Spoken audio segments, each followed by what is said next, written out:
Hi everyone, and welcome back to the channel for part 2 of our morning coffee vlog. So this is going to just be what the story that I was telling in the last one. I'm just going to continue from there. So I hope you guys are all doing well, and I hope that you are having a wonderful day whenever this is put up and whenever you're watching. I hope that you're well. So I have always been a dreamer. I dream about some things that have either come to pass or have come to pass almost exactly, but not quite, or where I'm woken up in the middle of the night because of a dream and I need to pray for someone specific or something's going on, and then later on I find out that something that I saw in that dream did happen and almost could have been worse than what it was or whatever. So this is kind of that type of story. So this started in, I should have got my journals out, but this was 2019. We moved here September 2019. I was in this cabin with 5 of our cats on September 29th in the afternoon, or evening, I guess it was. My husband stayed in Las Vegas one more night because one of our cats we had two girl cats that were with him, our oldest and our youngest, and the youngest was pregnant at the time, and she was not having it. She wanted to kill him because he tried to get her. So my father-in-law went back for him the next day. So that's the day that we got here. Now, why that's significant is because the dream I had in January was very interesting. So my family, and it was my parents, my brother, my 2 sisters, their kids that they had at the time, because my brother didn't have all his kids at that time.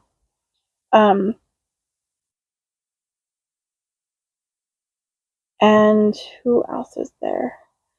My brother-in-law, the youngest one, David, my husband, and some other people that I did not recognize, except for Renee, my cousin.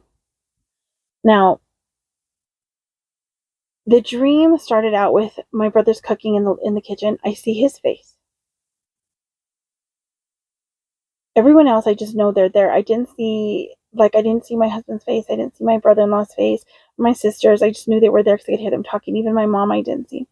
I saw my dad's face. He was sitting on the couch. And when I turned from the hallway to look that way, that's when I saw my brother telling me something. He kind of like did this.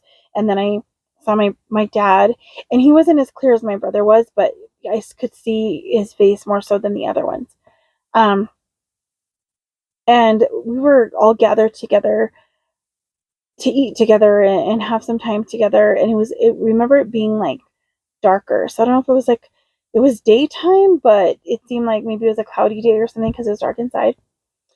And I was in the bedroom, and there was 2 ladies standing beside me, and then me, and in front of us there were babies, 3 different ages. One of them was probably like 7-month-old. The next one may have been like 5-month-old, 4-month-old, and then the one that was given to me, that was put in front of me, they were all boys, I believe. I think they were all boys. The one in front of me was a newborn, maybe a month old. I mean, it was tiny. He was tiny. And I kept thinking, well, where's this baby coming from? It's not mine. Like, whose is it? So we were changing the babies, and then Renee came, and I saw her clearly, and she said, I'll take him to his mom now. I don't know who his mom was. I never saw that. So somebody's baby. So then I went into the living room, and something was going on outside.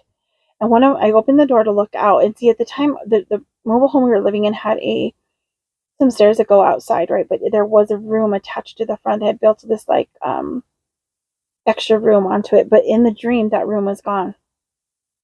It was wide open. And I stood at the top of the steps and I called my cat back because she had gone outside and there was something going on. It was getting dark and there was this feeling like you need to get inside. Like, so I went outside and her name is Soul. And I called her. I saw her and I called her. And as I'm calling her, I look up and there's these people in shadow. They're all black shadows cleaning the yard. And how the place that we lived in was a pretty big property.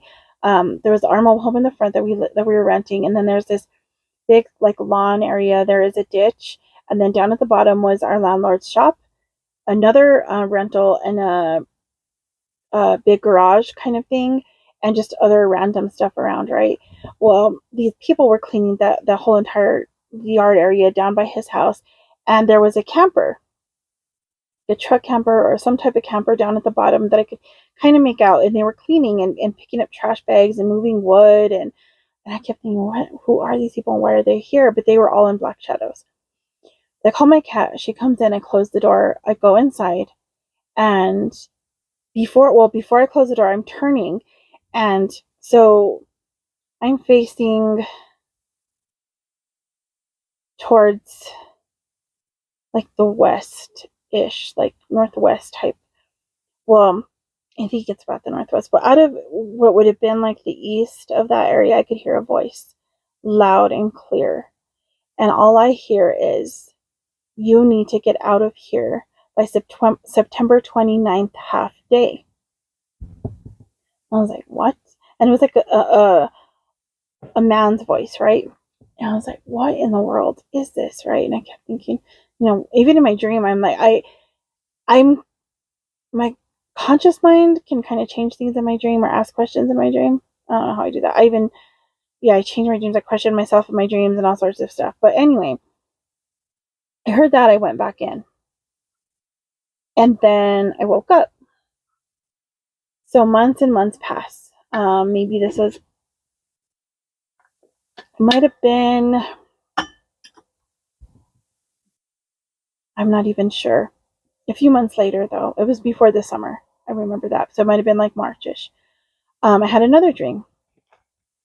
And in the dream, I was running in the desert-like place. It looks a lot similar to what we live in the high desert, but this is a little more flat and more rocky and more dirt than maybe where I lived at the time and even kind of where I live now. But there was places like that around here. But anyway, I'm running and I'm yelling, I have to cross the Yarden. I have to cross the Yarden. I have to cross the Yarden. I kept saying it over and over. And the Yarden is the Jordan River. Why I had to cross it, I don't know. The only thing that would come to mind is the promised land, right? Getting into the promised land. I was like, what does this mean, right? So then a little time passes and I see Renee. I hadn't seen her in a long time. She's working at Walmart. I hadn't seen her in a long time. I saw her and she said she was moving to Albuquerque and she'd be moving in a few months and all that. And I said, well, I had a dream about you and you had given me a little baby boy. And I don't know, at that time she already had her son. So I know it wasn't her baby because he was already older at that time. So I don't know what a lot of time, I don't know what the significance of the babies were, but she was the one that took the baby. But she was moving, right? She was one I saw very clear. She was moving.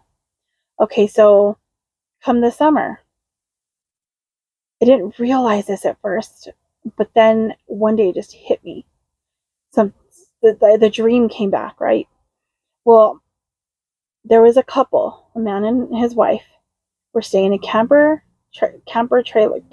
shell thing in their truck by our landlord's shop. They were cleaning the yard. They were taking black trash bags, cutting branches, moving stuff. They were cleaning the entire place, and I'm like, first I saw it, I'm like, whatever. And then all of a sudden, I was talking about something with Margie, probably, because usually I tell her all my dreams and we like discuss everything. And it hit me, your dream. They were cleaning in your dream. This was happening in your dream. And Renee's moving, and Renee was the one in the house, and that you heard you needed to get out of here by September 29th, and we did have to move. There was a lot of things going on. My husband couldn't work anymore because that's a little bit after the time that his back had given out. And then the job there changed a lot. A lot of stuff happened at the Optic, the newspaper. And so he was having to leave his job because he couldn't lift like the stuff anymore. without hurting himself. So we were having to move. We were going to have to move because by this time I wasn't working either. Then I keep thinking something, we've got to do this. We've got to move. And I told my husband, I was like, well, maybe there's something to this. So we're starting to figure out how we're going to move. Then my husband has a conversation with his family, with his dad, I think, and saying that his mom, or they were going to need help, but his mom was going to need help because she was starting to have issues with driving and different things, right? So that started the journey here. So we move out here. And, all of that is how the dreams go. Now, I just found it interesting that everyone was moving at that same time. And I made it out here exactly on September 29th, half day. I think it was like the afternoon that I got here. Because at nightfall is when the day starts, right? Because you see in the Bible, night and day were the first day. And if in like the Sabbath starts on Friday evening into Saturday evening, each day is like that. So there was that significance, I guess. And at that time, I had been studying with the Torah study group for a while. And just to kind of share a little bit of another dream that kind of just to give an idea of what happened. Years, I think it was before that, or maybe after that. I'm not exactly sure, but it was around the same time, I guess. I had a dream, woke up in the middle of the night, like it might have been midnight, 1 o'clock, 2 o'clock in the morning. I don't know. It was like somewhere around there. I woke up from a dream where I saw a four-way stop with lights in a city. It was dark. It almost looked wet in a way. I guess maybe because of the way the lights were. Excuse me. And I saw a truck or a big vehicle hit a little vehicle. And everyone in the little vehicle died in my dream. I woke up and I just felt the presence of the Lord. Like, you need to pray. You need to pray. I don't know for who you need to, like, I didn't know who I was praying for. I didn't know anything. I just prayed for whoever was in there. They would be okay. Or that it would just not happen if possible or whatever. The next morning I talked to my mom. And this is all I knew at that point in time, that my niece had been in an accident that night, early that morning. So around that same time that I woke up. But she was fine. Everybody was okay. And that was all I knew. But I didn't know what had happened. I found out about the exact thing that happened now that after my mom passed away. Somehow we were talking about dreams. And I think it was my niece who told me, or my sister, because I kind of explained to them, because I had only told my mom about the dream. I think I told my sister, but I don't know if I told them the exact thing that I saw. But my niece told me that I think it was a truck, but it was a bigger vehicle, hit them in a small car. She was driving. She was the designated driver, I guess, or something. And it hit them right on the side of the car. That type of accident, they should have not survived, or at least been seriously injured. And so to this day, I thank God that He woke me up to pray. I don't know why. I don't know what that's. I know it's not me. It's a gift from the Lord, and it's Him who has the power. And prayer is powerful. And I think we need to listen when we get woken up in the middle of the night. You need to pray, because I still wake up in the middle of the night. I wake up almost every night about 3:30, and I don't always know from what. I mean, I always have dreams. I dream every single night, and I remember most of them. Some of them are pretty intense. Some of them are just, I know some of them come just from that place of like anxiety that I have and everything, but there are some that are very significant. Usually those, I write them down. I pray about it. I share that with my sisters in the Lord to pray about it, because if there's anything that, needs to be prayed about or whatever. But, this is just to share that God is good, and He gives us gifts, and we need to be very careful to use them. Because I was afraid of my gifts. I was afraid of, well, why do I know this? Why am I dreaming this? Why do I know this? Why would I know that things are coming? Why do I know these? Like, having discernment, having, like, I wouldn't say that the gift, not the gift of prophecy, not like I know what's going to happen or anything. It's more a gift of like being able to maybe read somebody, sort of. I don't know how to explain it. It's more like I can feel people. If they're hurting, if something's going on, I can pray for them. Sometimes I get very specific things, sometimes I don't, but I just pray for them. And I don't know where that comes from. I don't know. I just assume it's a gift from the Lord, and that's what it is. It's not me. This has nothing to do with me. I'm not great and powerful, and I'm like, there's just no way I should even have these. This is all Him, and each of us is given a gift. And so if you have not, figured out what yours is yet, or if you do know and you're just afraid of it, pray. Pray for that strength. Pray for the boldness. Don't be afraid, because He will not leave you or forsake you, and He will go with you, and He will be with you through these gifts. He will be with you to pray for people and do the things. All right, I'm back. It was my dad that called. So where was I? Okay, so I was talking about our gifts, and just to go with it, pray about it, seek the Lord on it, and don't be afraid.